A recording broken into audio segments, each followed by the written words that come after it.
salam Indonesia. Jumpa kembali bersama EZI TV di tayangan khusus 28 Maret 2020.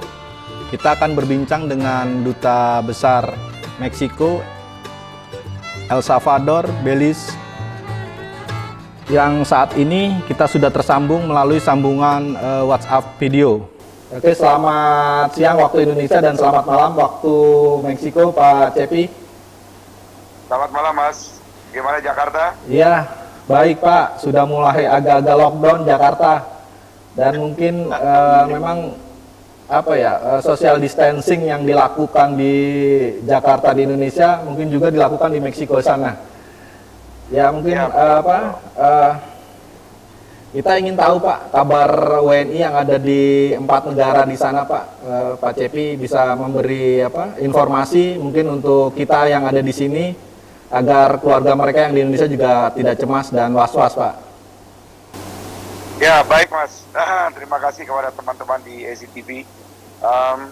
Hari ini, sampai dengan hari ini, warga negara Indonesia yang berada di Meksiko, Guatemala, El Salvador, dan Belize dalam keadaan aman dan dalam pantauan penuh oleh kami dari Kedutaan Besar Republik Indonesia yang berada di Mexico City. Dan jumlahnya memang besar ada di Mexico City, dan kebanyakan mereka berada di Mexico City dan beberapa daerah di sekitar Mexico City. Sejak himbauan dari pemerintah Mexico City 2 minggu yang lalu, di mana kita diminta untuk stay di rumah dan kemudian work from home, seluruh WNI kelihatannya taat, dan kemudian mereka yang bekerja di perusahaan-perusahaan yang ada di Meksiko juga kemudian langsung meliburkan atau mempekerjakan mereka dari rumah begitu. Sampai saat ini mereka dalam kondisi baik, dalam kondisi aman dan patuh pada perintah kami dari KBRI dan juga mengikuti seluruh protokol yang diberikan oleh pemerintah Indonesia di Jakarta. Begitu kira-kira, Mas. Oke Pak, satu lagi Pak, dengan jumlah suspek di Amerika yang saat ini tertinggi di dunia yaitu mencapai 101.000, bagaimana sikap pemerintah Meksiko? Karena kan beberapa hari yang lalu Presiden Meksiko juga mengeluarkan 2 pernyataan yang sangat kontra, yaitu pertama social distancing, tiba-tiba tidak ada social distancing, artinya perekonomian semua dibuka karena ketakutan dengan kehancuran ekonomi negara tersebut. Menanggapi hal tersebut bagaimana Pak Cepi? Ya, memang di sini posisi Meksiko kelihatan agak dilematis, Pak. Ketika mereka tidak mau melockdown negaranya karena 80% ekonomi Meksiko tergantung dengan negara tetangga, Amerika dalam hal ini.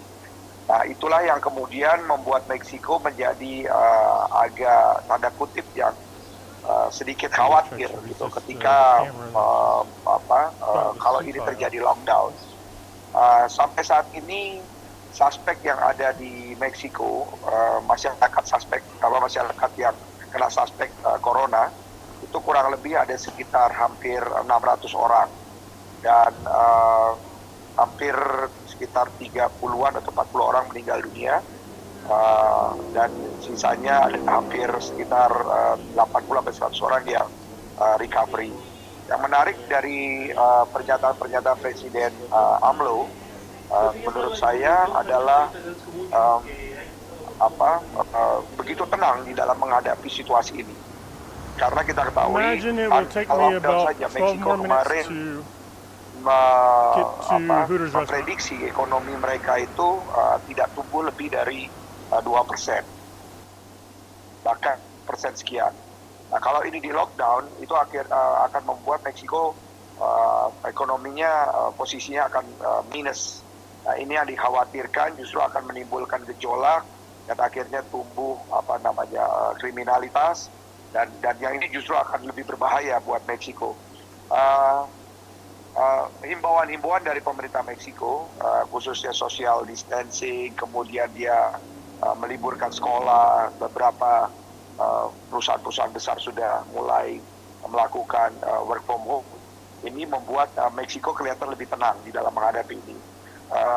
Saat ini kelihatan lebih termaintain isunya lebih termaintain, masyarakat juga tidak panik.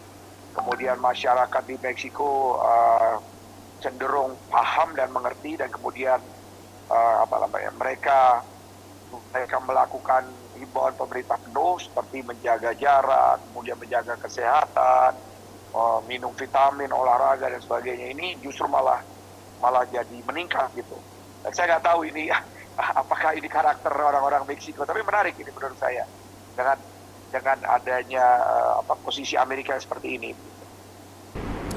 Oke Pak, dari 4 negara, Meksiko, Guatemala, El Salvador, dan Belize, itu tertinggi memang Meksiko. Jadi kalau kita update itu suspek saat ini di Meksiko itu 717.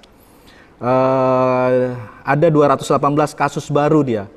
Guatemala sendiri ada 28 suspek, El Salvador 19, Belize 2. Nah, bicara minim suspek ini untuk Belize sendiri Pak, itu ada pengetahuan atau informasi kenapa mereka kecil dan kenapa Meksiko tiba-tiba melonjak perharinya 100? Ya, itu yang saya tadi sampaikan Pak.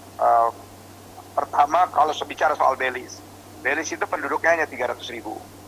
Dan kemudian negara ini ada di samping Meksiko dan mereka berada di pinggir pantai ya, kemudian cenderung panas, dan kemudian masyarakatnya menurut saya daya tahannya juga lebih baik ya, kelihatannya begitu. Dan mereka sudah benar-benar melakukan filterisasi terhadap masyarakat yang datang atau pendatang atau WNA yang datang ke Meksiko, ke Belize begitu. Nah, Meksiko memang beberapa hari terakhir ini meningkat tajam suspeknya, dan ini memang sudah diperhitungkan oleh pihak Meksiko gitu, sudah diperhitungkan bahwa akan ada suspek yang meningkat di dalam fase kedua menjelang fase ketiga menurut versi mereka, dan mereka memprediksi peaknya itu akan ada di bulan April dan Mei. Tetapi sekarang yang mereka harus lakukan adalah mereka bagaimana kondisi suspek ini bisa cepat recovery dan kemudian dari rumah sakit tidak overload. Itu yang mereka sedang manage sekarang hari ini. Jadi mereka kelihatannya tenang menghadapi suspek ini, peningkatan suspek yang begitu cepat. Oke Pak, mungkin bisa Bapak berikan himbauan terhadap para WNI kita yang bekerja di Meksiko, Guatemala, El Salvador, dan Belize.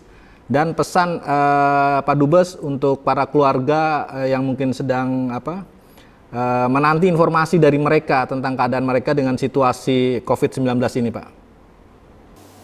Ya, pertama saya mengimbau kepada warga negara Indonesia yang berada di 4 negara yang merupakan negara akreditasi saya, seperti Meksiko, El Salvador, Guatemala, dan Belize, untuk tetap tenang, jangan panik, ya.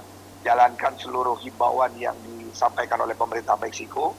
Pertama adalah menjaga jarak, social distancing, kemudian melakukan menggunakan hand sanitizer, bercuci tangan dan seterusnya, kemudian menjaga kondisi badan, meningkatkan antibodi di dalam tubuh kita, dan yang terakhir menurut saya yang juga tidak kalah penting adalah tetap berdoa dan fokus untuk menjaga pikiran kita lebih rileks, karena disitulah sebenarnya poin-poin agar antibodi kita cepat tumbuh. Pertama yang penting jangan panik ya menurut saya, karena ya kita tidak bisa menghindar kalau memang ada penyakit, tetapi bagaimana antibodi kita ini bisa bekerja dan kemudian melawan virus ini. Dan yang kedua, saya berharap juga kepada warga negara saudara-saudara kita yang ada di Jakarta, di Indonesia khususnya, untuk tidak panik dengan keluarga yang ada di Meksiko. Kami KBRI terus memantau day by day, bahkan sekarang sudah tidak lagi day by day, minute by minute kita monitor mereka di WhatsApp group, kita email mereka, kita jaga mereka gitu, dan mereka juga kita informasikan terus protokol-protokol, dan kami himbau juga kepada mereka untuk warga yang ada di Indonesia untuk tidak perlulah datang ke Meksiko saat ini, karena juga sudah ada pengetatan dari Kementerian Luar Negeri, dan kami juga sekarang sedang memantau ada 2 kapal yang bergerak menuju Meksiko dari Los Angeles dan satu lagi dari Norwegia yang kebetulan membawa WNI ABK kita. Yang kami khawatirkan memang warga negara Indonesia yang datang ke Meksiko dan kemudian stranded di Meksiko ini yang kami khawatirkan. Dan kami minta menghimbau kepada warga negara Indonesia untuk tidak datang ke Meksiko, dan sebaliknya warga negara Indonesia juga untuk tidak keluar dari Mexico City, berada di rumahnya masing-masing. Begitu. Oke, terima kasih Pak Cepi. Jaga kesehatan. Salam buat WNI kita yang ada di sana. Semoga badai COVID-19 ini berlalu dan kita bisa berjalan terus untuk mengisi hidup yang lebih baik. Salam dari Jakarta, dari ZTV. Selamat malam, Pak. Selamat malam. Oke, pemirsa, demikian wawancara khusus dengan Duta Besar Meksiko yang otoritasnya ada Guatemala, Belize, El Salvador. Demikian dialog khusus dengan Duta Besar Cepi Wartono. Semoga bisa bermanfaat dan memberi informasi bagi keluarga-keluarga Indonesia yang memiliki sanak saudara di Meksiko di 4 negara tersebut. Saya Muhammad Gunawan undur diri. Terima kasih. Salam Indonesia Jaya.